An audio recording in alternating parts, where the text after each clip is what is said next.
공간은 시간을 품고 건축은 삶을 품는다. 우리 주변에는 시대의 흔적과 도민의 삶이 스며든 많은 건축물이 존재한다. 그 건축물들은 단순한 공간이 아니라 근현대사의 변화 속에서 지역 공동체의 신앙이자 생활이며 문화이다. 살아있는 기록인 것이다. 과거의 건축물을 단순히 보존의 대상으로만 보는 것이 아니라 사람의 삶과 함께하는 문화유산으로 인식하며 그 안에서 도민의 정체성과 공동체의 기억을 되살리고자 한다.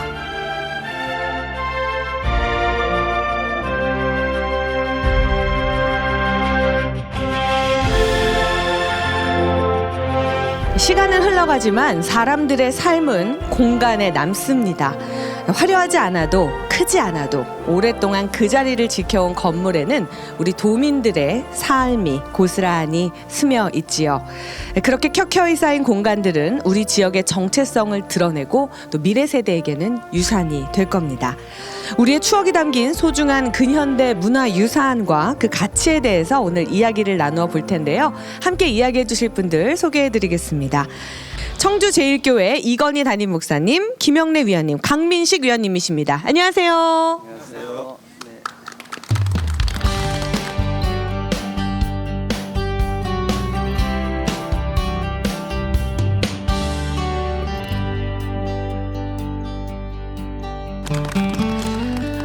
네, 먼저 청주제일교회 역사에 대해서 이야기해 보겠습니다. 한눈에 봐도 너무나 아름다운데요. 우리 담임 목사님께서 소개를 좀 해주시죠. 네, 저희 청주제일교회는 1904년도에 미국 북장로교회 파송 선교사이신 민노아 목사님께서 지금 이곳에서 시내 쪽으로 한 300보 떨어진 곳에 처음 시작을 했습니다. 그리고는 1년 뒤에 교인들이 늘어나니까 넓은 곳을 찾았는데 바로 이곳을 찾아서 1905년도에 네. 이곳으로 이제 교회를 옮기게 된 거죠.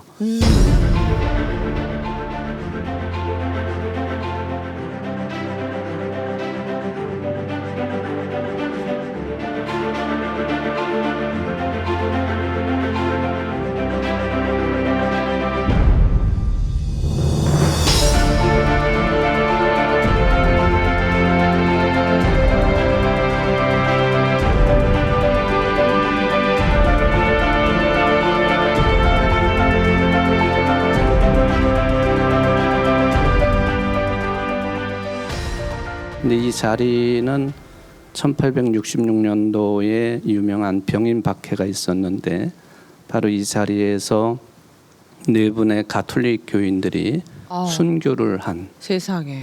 이제 천주교로 보면은 성지와 같은 성지네요. 곳이죠. 예. 그곳에 우리 개신교회인 청주제일교회가 세워졌다고 하는 이게 세계사적으로도 그렇게 찾아보기 쉽지 않은 그런 역사를 가지고 있습니다. 예, 너무나 빨간색 적벽돌이라고 하죠. 이렇게 벽돌로 지어진 교회 너무나 아름답습니다. 자, 그러면 우리 이 청주제일교회가 갖는 그 역사적인 의미에 대해서 좀 짚어보겠습니다. 우리 강민식 위원님. 제일교회는 이 신앙의 현장일 뿐만 아니라 과거와 현재를 품은 역사의 유람이기도 합니다. 네.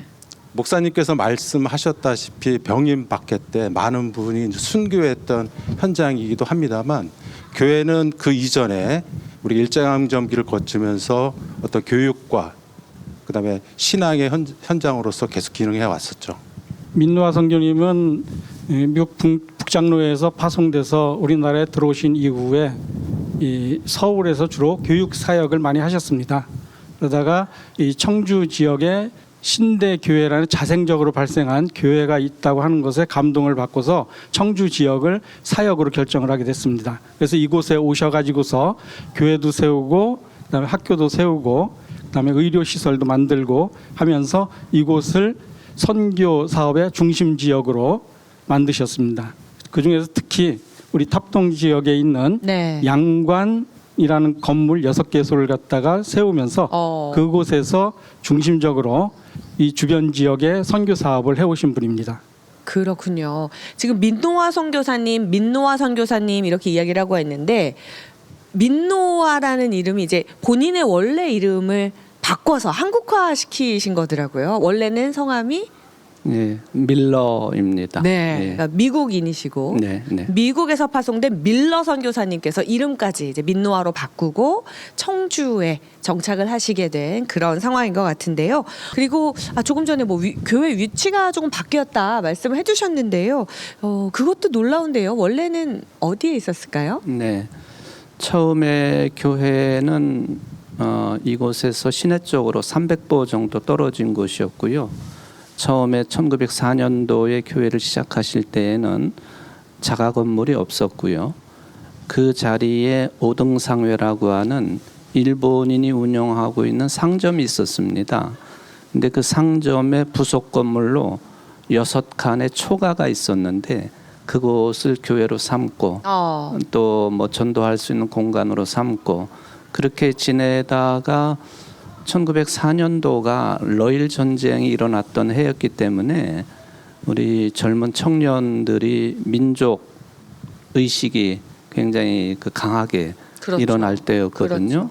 일본이 만주를 침략하기 위하여 한반도를 이제 전쟁의 공간으로 삼은 것에 대한 분개 같은 것들이 있었지만은 젊은 청년들이 어디에 가서 그것을 풀 수가 없는데 교회가 시작이 되니까 교회에 가면은 이런 역사 의식을 좀 더 고양하고 또 민족애를 좀 더 고양할 수 있겠다 싶어서 교회로 몰려들기 시작하니까 교인들을 수용할 수 없게 되어지고 그래서 이곳을 이제 두 번째 교회 장소로 선택을 하고 교회를 옮기게 된 것이죠. 예. 그렇군요.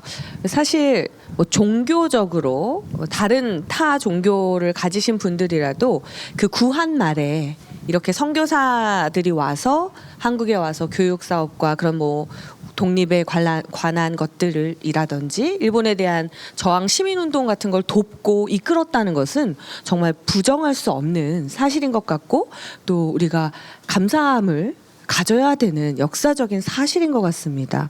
또 청주 읍성과 이 문화유산 우리가 오늘 이야기하고 있는 이 문화유산에 대해서 우리 강민식 위원님께서 좀 설명해 주시죠. 네, 좀 교회를 중심으로 좀 말씀을 드리면 일부는 이제 문화유산으로도 남아 있긴 하지만 지금은 이제 자리를 옮기거나 해서 사실 이제 기억밖에 남아 있는 것이 없습니다. 근데 금방 말씀드린 읍성과 짝지어서 이 제일교회를 말씀을 좀 드리면 이제 조선 시대의 이제 군사 제도를 좀 말씀드리면 좀 네네. 충청도에는 이제 오영 체제가 되는데요. 1651년에 이제 해미에 있던 병영이 청주로 옮겨옵니다.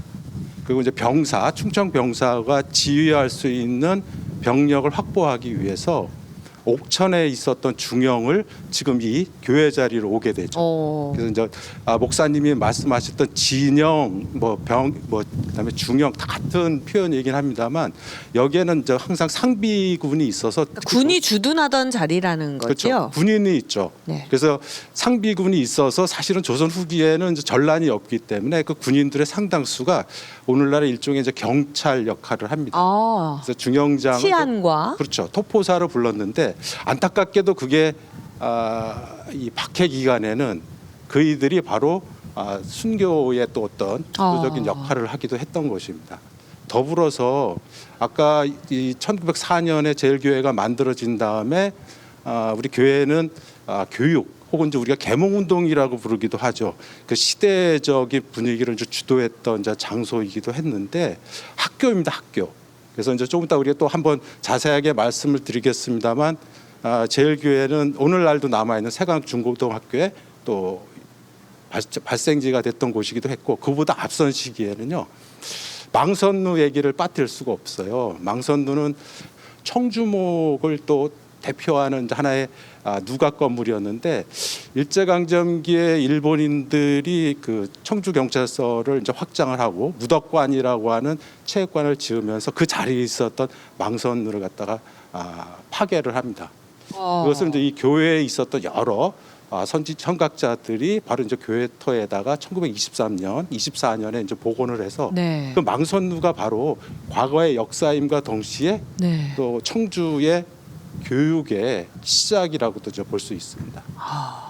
이 청주 망선루 같은 경우는 이제 고려 시대 때 축조되어진 건물인데 그 사이에 많은 보수와 중건이 잇따르면서 변형이 이루어졌습니다. 특히 일제 강점기 시대 때는 해체의 아픈 이 곡절을 겪으면서 상당히 많이 이제 변화가 이루어졌는데 다행히도 제1교회와 청주시의 노력으로 2000년도 1999년도에 해체해서 2000년도에 이 복원을 했습니다. 근데 원래 이 자리에 복원을 하지 못하고 그때 당시에 시가지에 변화가 생겨서 원래 이 자리에는 현재 영화관이나 근생시설이 들어와 있기 때문에 그곳에 복원을 하지 못하고 가장 인접해 있는 중앙공원의 북쪽변에다가 복원을 했습니다. 복원할 때도 최대한 원형을 갖다가 살려서 복원하느라고 네. 많은 관계 전문가들이 참여를 해서 보증을 한 상태에서 복원을 했기 때문에 현재 고려시대 때 또 조선시대 때 전에 내려오던 누정으로서의 위용을 갖다가 그대로 보여주고 있습니다.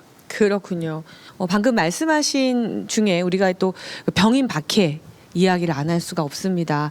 초반에 우리 목사님께서 말씀하신 대로 이 터에서 바로 저희가 지금 앉아 있는 바로 이 자리에서 그 병인 박해, 그러니까 순교가 이루어졌다고 하더라고요. 그게 어떠한 사건이었는지 궁금합니다. 그 1866년도에 시작이 된 병인 박해는 그 뒤로 한 2, 3년 사이에 전국에서 8,000명 정도의 순교자를 낳게 되는 끔찍한 사건이었죠. 아니 800명도 아니고 8,000명. 네네, 전국적으로 8,000명 정도. 집계된 것만 그 정도일 텐데요. 네네네. 그런데 이제 저희 교회 자리가 지금은 앞에 저렇게 시장통으로 되어 있지만은 원래 그 이 앞으로 무심천이 흐르고 있었습니다. 그리고 교회 옆쪽으로 한 50m 정도 가면은 석교라고 하는 돌다리가 한 83m 정도 되는 돌다리가 있었죠. 그러니까 여기 진영이 있으면서 군인들이 경찰 역할을 하고 정부에서는 믿지 말라 하는 천주교를 이제 신봉을 하게 되니까 이 사람들을 뭐 충남에서도 끌어와서 감옥에 가두고 뭐 했는데 이 자리에서 이제 오반지 바오로라고 하는 분을 중심으로 네 분이 순교를 당하는데 바로 무심천이 이렇게 흘렀기 때문에 여기 모래톱에서 순교를 당하시는 거죠. 그렇기 때문에 저희 교회 자리가 병인 박해의 순교 터전이다, 순교 자리다 그렇게 여기게 돼 있는 것이고, 지금도 가톨릭 교인들은 성지를 순교 성지를 방문하는 것을 굉장히 중요하게 생각하거든요. 네. 그래서 주일날도 뭐 평일날도 자주 오셔서 여기서 묵주 돌리시면서 기도하시고 또 순교자들의 그런 모든 일들을 되새기는 그런 일들이 아주 자주 있는 곳이 이곳 청주 제1교회입니다. 그렇군요. 예, 지금 저희가 방송하고 있는 바로 요 앞에 교회 담벼락 끝에 그때 당시의 상황처럼 마치 이제 부조를 만들어서 잘 이렇게 보존을 해 놓으셨는데요. 10,000번 죽더라도 예수 그리스도를 배반할 수는 없다. 이런 말을 남기셨을까요? 저 말을 남겨놓으신 분이 이제 그 가톨릭의 성인 바로 밑에 단계인 복자가 되신 분입니다. 그래서 그분을 복자 오반지 바오로 그렇게 이제 세례명까지 붙여서 이름을 부르는데요. 원래 저분의 고향이 진천 반지라고 하는 지역입니다. 그러니까 저분의 성함이 없어요. 성만 있고 그래서 지역 이름을 따서 오반지라 그렇게 부르죠. 그 저분이 이제 순교 바로 직전에 저 이야기를 남겨놓은 거죠. 10,000번 죽더라도 예수 그리스도를 배반할 수 없어.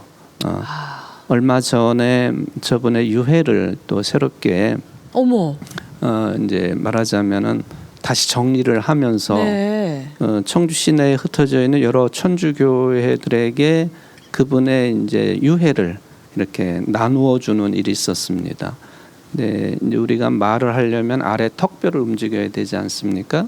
저 말씀을 남겨 놓았기 때문에 그분의 아래 턱뼈 유해를 지금 청주 시내 성지를 관리하고 있는 가까운 서운동 성당 제대에 모시고 있습니다. 예. 이제 오반지 바오루라고 하는 분은 복자입니다. 예. 네, 역사적으로도 지역적으로도 굉장히 의미가 있는 그런 곳입니다. 교회가 이곳으로 세워지기까지도 그렇지만 뭐 세워진 이후에도 많은 일들이 있었다 그래요. 특히나 교회 외벽에 총탄의 흔적이 있다고 하던데요. 사실입니까? 네, 그렇습니다.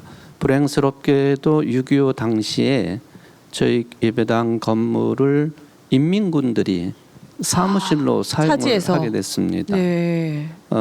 참 불행한 일이죠.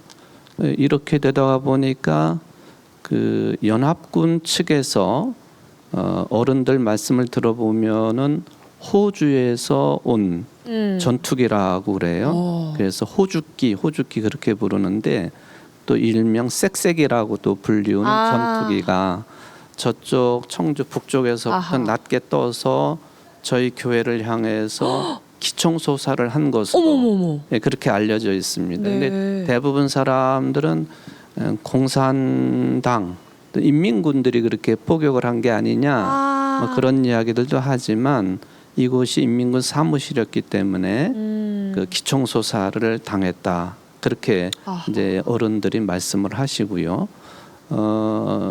제 생각에는 그래도 연합군 측의 공격이었기 때문에 이 예배당 건물은 파괴하지 않고 남겨놓은 것이 아닌가 네네. 하는 뭐 일종의 원망도 있지만 고마움도 있고 뭐 그런 생각이 듭니다.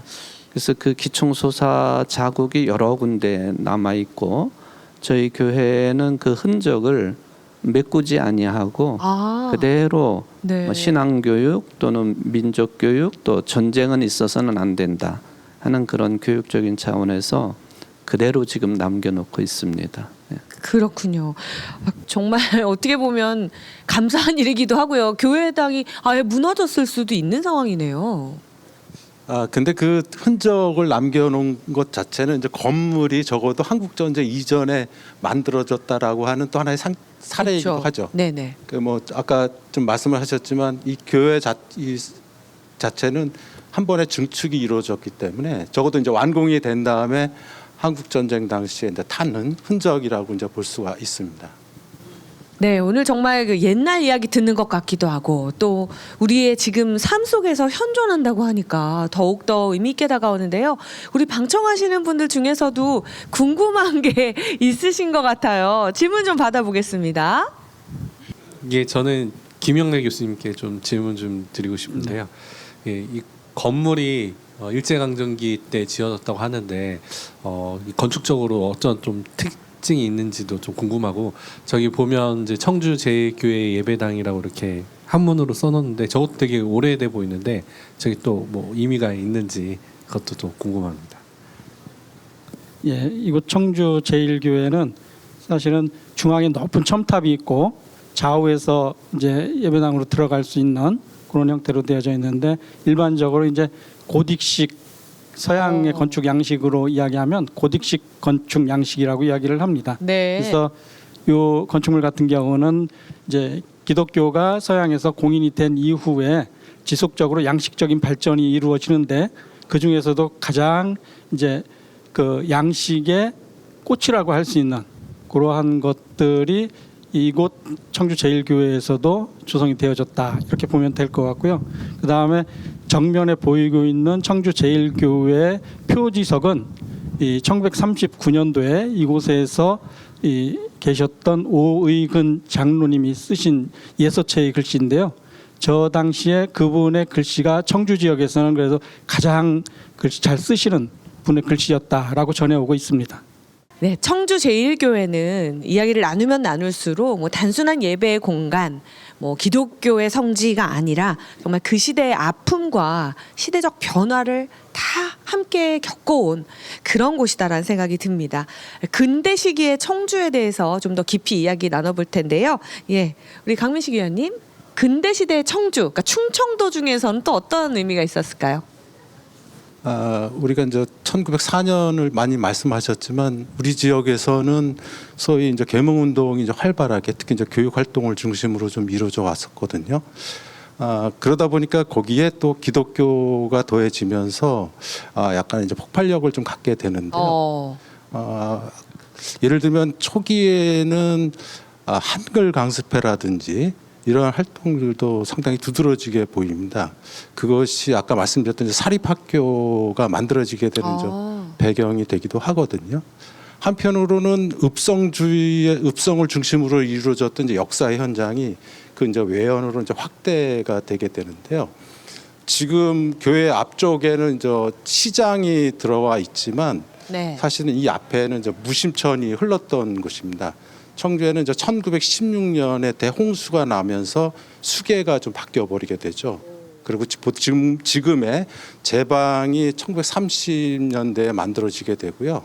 1937년에는 이 자리가 완전히 이제 과거의 물길이 이제 메워지게 되고 이제 시장이 들어서게 됩니다. 야, 원래는 천이었는데 그게 홍수로 인해서 아예 없어질 수도 있군요. 네네. 그래서 다행스럽게도 교회는 괜찮고. 교회는 뭐 그 아까 말씀드린 것처럼 중형토의 건물이라는 것이 예. 전통적으로는 이제 남석교를 통해서 읍성으로 들어가는 그 초입에 해당하는 아마 중형 이전에도 뭔가 군사 시설이 있었을 것으로 추정을 할 수가 있어요. 근데 금방 말씀드렸던 그 중형이 뭐 지방대 진위대로 가면서 특히 1907년 이후에는 저 한국군이 해산이 되죠. 우리가 헤이그 밀사 사건을 계기로 해서요.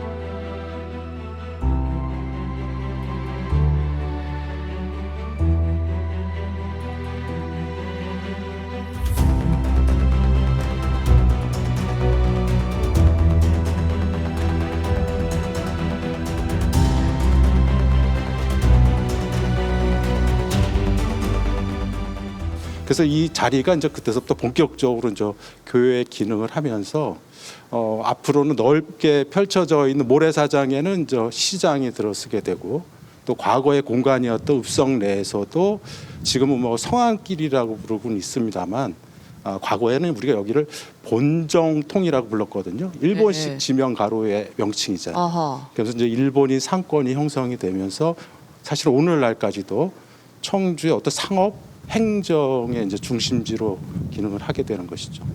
그렇군요. 자, 김영래 위원님, 근대 시기 건축물에 대해서 좀 소개해 주시죠.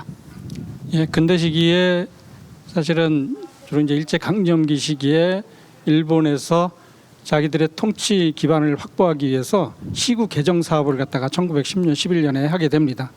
시가지가 그렇게 변화가 되어지면서 중심 지역은 은행이라든지 또는 일본인들의 상가 시설로 한 것들이 많이 들어오게 되고, 그다음에 그 외곽에 접근성이 좋은 곳들에는 주로 일본 거주민들의 거류 단지가 들어오게 됩니다. 그러면서 이제 그 주변으로 좀 바깥으로 나가 가지고서 이제 이러한 교회라든지 선교사들이 활동할 수 있는 그런 시설들이 이제 들어오게 됩니다. 그렇게 돼서 상당히 많은 이제 중심 지역의 시가지가 변화를 일으키게 되는 거죠. 청주는 과거에 교육의 도시라는 이야기를 좀 했습니다. 네, 맞습니다. 그럴 때 우리가 역사적 연원을 찾을 때 망선루 이야기를 빠뜨리지 않거든요. 네. 사실 망선루는 공민왕이 청주에 고려 말에 공민왕이 청주에 한 6개월 정도 머무를 때 여기 이제 과거 시험을 보고 거기 합격자의 명단을 걸었다는 역사성이 있어요. 네. 그래서 그보다 고려 초에 만들어진 이제 철당간에 언급되었던 뭐 학원 낭중 이런 관직명에서부터 우리가 끌어와요. 그래서 1960년대 초반쯤 돼서 인구 대비 학생 수가 많아서 아마도 그 교육의 도시라는 이름을 갖다 얻게 됐는데 아하. 그것이 지금도 청주를 대표하는 상징성 중에 하나이죠. 그렇다면은 그러한 역사성을 찾을 수 있는 가장 중요한 유산으로서 이제 망선루를 우리가 이제 꼽게 되거든요. 근데 망선루는 일제강점기에 제일교회의 노력으로 복원이 되었고 그 이후에 하나의 교사 학교의 건물로 주로 사용이 되었었던 것들이죠. 네. 그래서 그 말씀하셨던 청남학교, 오늘은 이제 공립 초등학교이긴 합니다만, 그다음에 우리 지역의 사학의 명문이었던 세광 중고등학교가 망선루로부터 시작되었다라는 역사를 갖게 되는 것이죠. 뭐 우리 청주 제일교회 예배당도 그렇고 뭐 망선루 복원되었지만 그런 것들도 다 지금까지도 그러니까 현대 2025년 현재까지도 사용되어지고 있다는 것이 참 놀라운데요. 이런 문화유산을 뭐라고 부르나요?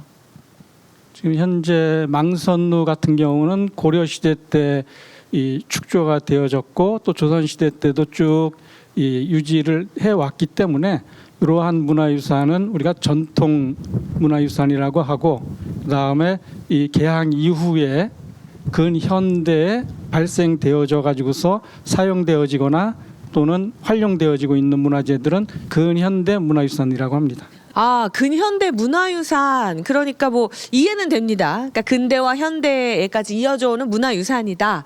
그런 뜻인 것 같은데 우리 강민식 위원님께서 조금 더 설명해 주시죠. 네, 과거에는 문화재보호법이라는 하나의 법률로 모든 문화유산을 다 아울렀어요. 근데 작년이죠. 2024년부터 문화유산, 그다음에 자연유산, 무형유산, 그리고 이제 지금 우리가 이야기하게 되는 근현대 문화유산, 크게 이제 네 가지 유형화된 유산에 대해서는 이렇게 네 가지로 나누어서 법률이 제정돼서 좀 구체적으로 이제 문화유산 뭐 세분화됐다고 해야 될까요? 접근할 수 있는 네. 기회가 법적 토대가 이제 네네. 마련되었죠. 아, 근현대 문화유산이 그런 뜻이군요. 혹시 우리 방청하시는 분들 중에도 궁금한 점이 있으신 분들 있으면 예, 말씀해 주시죠.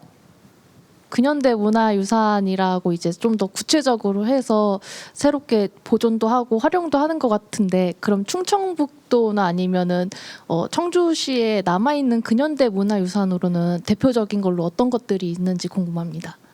근현대 문화유산에 대한 관심이 늘어나고 있죠. 그래서 우리는 이제 전국적으로 국가유산청에서 등록한 건은 한 지금 900여 건, 1000여 점 정도가 되는데요. 우리 가까이에 있는 이제 충북의 사례는 좀 알았으면 좋겠죠. 충주역 급수탑, 그다음에 괴산 목도 양조장, 증평 천주교, 메리놀병원 시약소, 대한성공의 음성성당, 그다음에 단양 고양리 옛 철도 관사, 청주 서운동 성당, 주교자 성당 7개죠. 아마 지금도 사용을 하고 있고 또 옛 기억이 머물렀던 공간들이죠.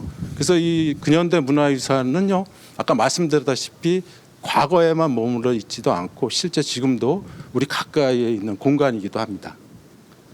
근현대 문화유산이라는 것은 일제 강점기 때 이 착취와 관련된 교통시설이나 아니면 철도, 그 다음에 또 양조장이라든지 그 외에 여러 가지 저수지나 이런 농경시설에 관련된 것들, 이러한 것들을 갖다 전체적으로 아울러서 근현대 시설로 해서 보존의 가치나 아니면은 어느 정도 활용도 가능한 것들을 갖다 검토해서 지정을 하고 있습니다. 그래서 우리 충북도 내에도 국가지정 등록문화유산이 32점, 그다음에 도지정 이 등록문화유산이 아까 강민식 의원 말씀하셨듯이 7점이 현재 되어져 있죠. 그리고 이러한 등록문화유산은 사실은 크게는 근현대 문화유산은 포괄적인 것이고 그 중에서 예술적으로나 또는 이 문화재 가치적으로 봤을 때 가치가 높은 것들을 갖다가 별도의 심의를 통해서 지정을 해서 이제 등록문화유산으로 이야기를 하는 겁니다. 그래서 이 등록문화유산 같은 경우에는 이 우리 전통시대 시설물들은 지정문화재라고 해서 아주 강력한 법적인 테두리 내에서 기본적인 보존을 원칙으로 해가지고서 관리를 하고 있는데 등록문화유산 같은 경우에는 이 활용도 하면서 보존을 할 수 있도록 어느 정도 법적인 제도를 완화를 시켜준 제도입니다. 그래서 그러한 범위 내에서 이제 진행이 되어지고 있기 때문에 지금 우리 청주 제일교회 같은 경우에도 사실 내부적으로는 그때그때 생활의 여러 가지 필요성이나 또는 목적성에 따라 가지고서 많은 부분이 보수되어지고 변경되어지고 했을 겁니다. 하지만 외관적으로는 전체적인 모습이 원형을 그대로 유지를 하고 있기 때문에 일단은 등록문화유산의 지정의 기준에는 합당하다고 보고 있습니다. 그리고 내부의 변화 과정이나 이러한 것들도 실질적으로 그 속에 남아있는 하나의 건축물의 역사이기 때문에 이러한 것들도 기록으로만 잘 보존이 되어지고 기록되어져 있다면 등록문화유산으로 지정하는 데에는 큰 문제는 되지 않을 것이라고 판단이 됩니다. 부끄러운 과거이기 때문에 지워야 한다 이러면서 막 없애버리거나 없었던 일인 것처럼 흔적을 지우려고 했던 시설도 있었던 걸로 압니다. 근데 지금은 그 시설을 계속 유지하고 발전시켜 나가고 활용하고 있다는 점에서 참 인상이 깊은데요. 이 보존과 활용을 동시에 해야겠네요.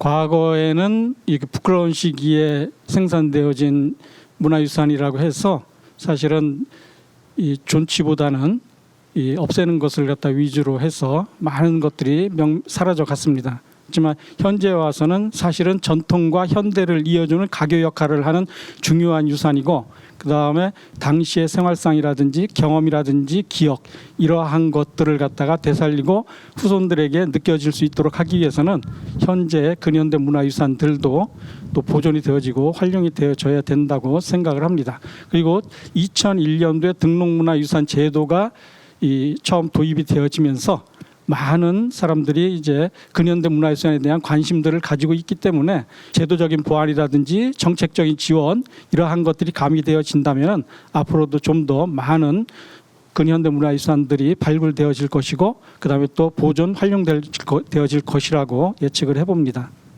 네, 어쩌면 이 방송 보시는 분들 가운데서도 문화유산, 문화재 그러면 우린 가까이 가면 안 되고 만지면 안 되고 건드리면 안 되고 이렇게 생각을 하는데, 사실 근현대 문화유산 같은 경우에는 지금 우리의 교회처럼 계속해서 활용하고 보존되어지고 이래야 된다는 말씀이군요. 혹시 타 지역에는 이런 좀 우수 사례랄까요? 훌륭하게 사용되고 있는 그런 것들이 있을까요?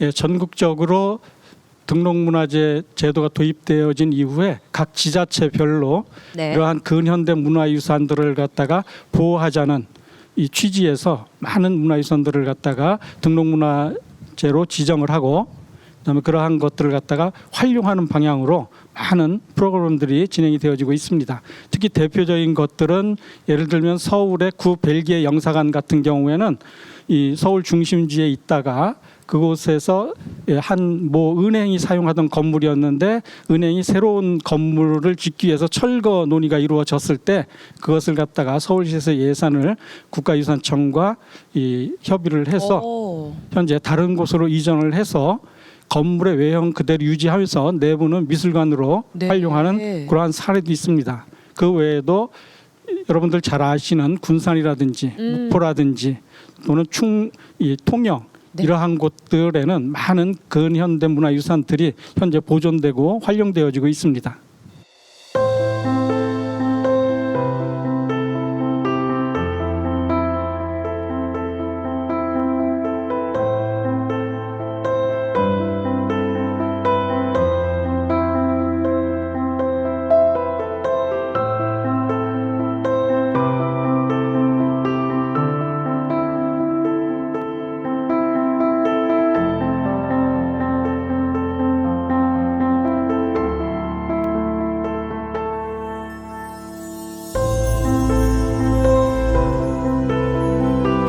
관광 코스로까지 개발을 해서 홍보를 하고 그런 모습들을 많이 봤는데 이렇게 경제적인 효과까지도 누릴 수 있겠다 싶은 생각이 듭니다.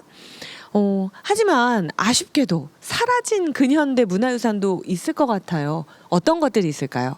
근현대 문화유산은 시기적인 한계가 있죠. 왜냐하면 이제 전통과 현대의 이제 중간에 꼈다라고도 볼 수 있다 보니까 아까 그런 얘기 했었죠. 일제강점기에 만들어진 시설들이 많다 이런 이제 전제를 좀 했었는데요.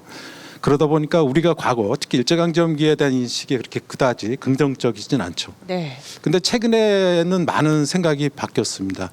그 시기가 우리 공백이 아니라 그 시대에도 끊임없이 사람들이 살아왔고 또 하나는 오늘날 우리의 지금의 모습을 갖추기 위해서 그 시대의 일종의 기반을 다졌다고 했을까요? 1904년에 경부선 철도 이후에 많은 유산들이 등록문화유산으로 되고 있는데요. 그런 것들을 본다면 산업화 시대, 일제강점기를 포함한 산업화 시대의 유산들은 결코 잊혀지기보다는 지금까지도 남아있는 이어지고 있는 사례라고 볼 수 있습니다.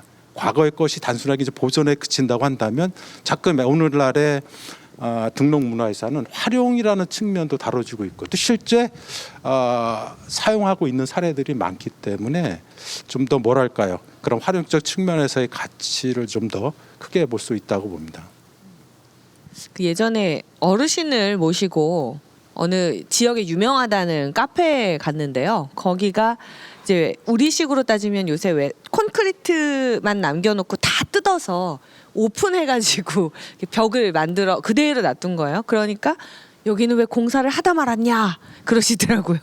그러니까 요즘은 근데 그런 곳에 젊은이들이 찾아갑니다.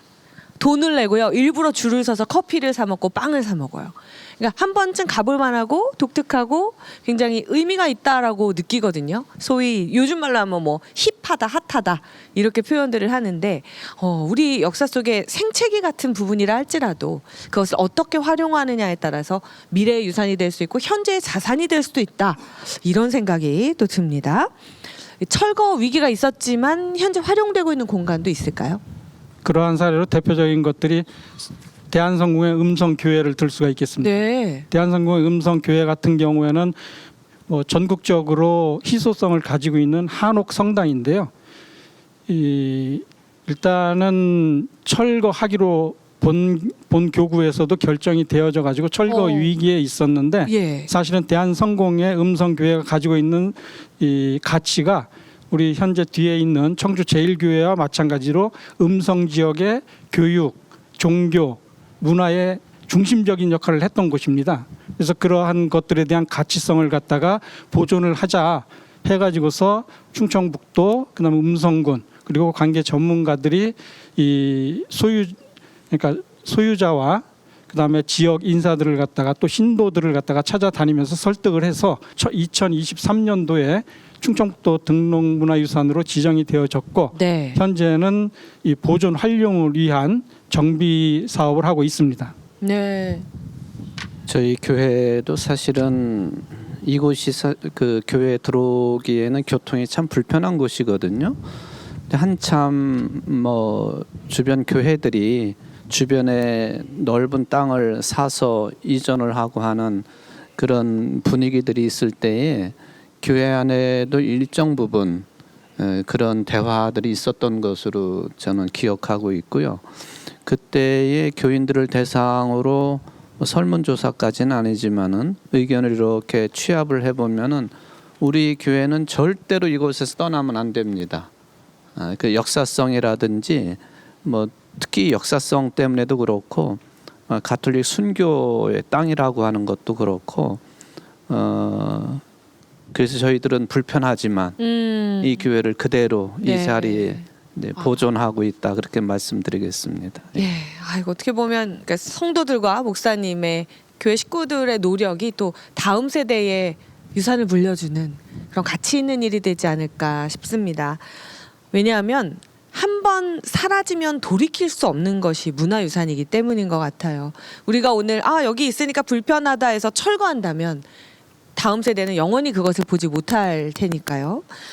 그렇기 때문에 문화유산은 개개인이 아닌 공동체의 힘으로 공동체의 역할로 지켜나가는 것이 답이다라는 생각이 듭니다.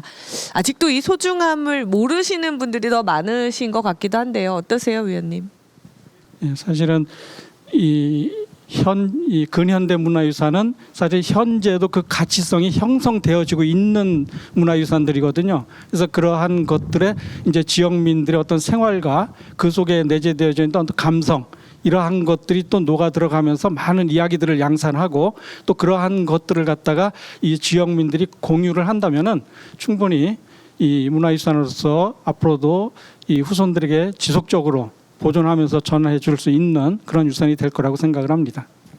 금방 말씀 중에서도 일단은 우리가 과거의 건축물을 주로 말씀을 하고 있잖아요. 물론 여기에는 또 다른 이제 동산 문화유산도 있긴 있습니다만 특히 이제 건축물의 경우에는 사용함에 불편함이 있고 또 뭐 금방 말씀하신 접근성이라든지 아니면 그런 편리성에서 부족한 면이 있기 때문에 새로운 건축물을 만드는 경향들이 있어요. 그러다 보니까 자연스럽게 그런 우리가 얘기해왔던 역사성이라든지 이런 게 좀 무시가 되고 없어진다면 이제 새로운 건물, 그것은 뭐 문화유산뿐만 아니라 일반 도시의 공간에서도 일반적으로 이루어지는 현상들이기 때문에 앞으로 이런 것들을 이제 어떻게 보존, 활용하는지에 대해서 좀 보다 좀 광범위한 좀 연구가 조사가 좀 있었으면 해요. 왜 그러냐면 그냥 단순하게 새로운 건물이 바뀐다는데 그치지 않고 그 땅에서 살았던 사람들의 역사가 사실 소멸한다고도 볼 수 있는 그렇죠. 거거든요.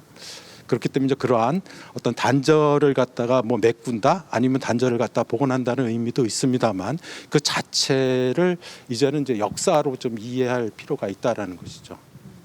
또 부가적으로 말씀드린다면은 그래서 저희 충청북도는 현재 근현대 문화유산들을 갖다가 발굴을 하고 있고 네. 그다음에 발굴한 것들에 대해서 기초조사 및 심화조사를 하고 있습니다. 그래서 심화조사가 완료가 되어지고 나면은 그러한 문화유산들에 대해서 이 어떤 등급이라 그러나요? 그런 등급으로 이 체계를 갖다 잘 잡아가지고서 앞으로 어떻게 보존하고 어떻게 활용할 것인가 이러한 것들에 대한 방안들을 갖다가 이 연구로 진행하고 있습니다. 만약에 우리 청주 제1교회가 증축을 하면서 교회당을 새로 짓자 했다면 오늘 이 자리에 이렇게 아름다운 곳에서 방송을 할 수 없었겠지요. 그런 의미에서 우리가 앞으로 근현대 문화유산을 어떻게 보존하면 좋을지 우리 세 분께 한 말씀씩 듣고 마무리하도록 하겠습니다. 먼저 우리 목사님 말씀 주시죠. 네. 저희 청주 제1교회는 제가 이런 뭐 드릴 말씀은 참 많은데요. 일단 두 분 위원님들께도 개인적으로 좀 여쭤보고 싶은 내용들도 있습니다. 제 생각에는 우리 교회 안에 지금 목재가 상당히 많이 들어가 있는데 그게 다 백두산 적송을 베어다가 압록강 뗏목을 태워서 서해안까지 어머. 온 것을 우마차로 네. 여기까지 운반을 해서 교회를 지은 거란 말이죠. 네. 그러니까 옛날에 적송, 지금도 마찬가지인데 적송, 금강송 그러면은 궁궐 짓는데 주로 사용하는 소나무란 말입니다. 근데 저희 교회 안에는 그런 나무들이 아주 빼곡하게 들어서 있는데 그 지붕 같은 것을 뜯어내고 천정을 뜯어내고 그 목재 같은 것들을 드러내면 아까 우리 이정민 아나운서도 말씀하신 것처럼 좀 더 힙한 공간이 되지 않을까 뭐 그런 생각도 해봅니다만은 어쨌든 저희 교회는 이미 이곳에 그 유명한 마트가 들어서려고 상당히 접촉을 했던 역사가 있습니다. 교인들 대부분이 역사성을 강하게 주창하시면서 그는 뭐 불가능한 일로 이렇게 판단을 했지만은 저희 교회가 앞으로도 이 건물을 잘 보존하면서도 이 지역사회를 위해서 그동안 해왔던 것처럼 뭐 선교는 당연한 것이고요. 교육 차원에서 또 사회 단체들과의 연대 그리고는 이 지역사회를 참 자유롭고 평화스러운 지역으로 만들어 가는데 우리 교회로서 역할을 잘 해야 되겠다 하는 그런 생각을 늘 가지고 있습니다. 예. 네, 감사합니다.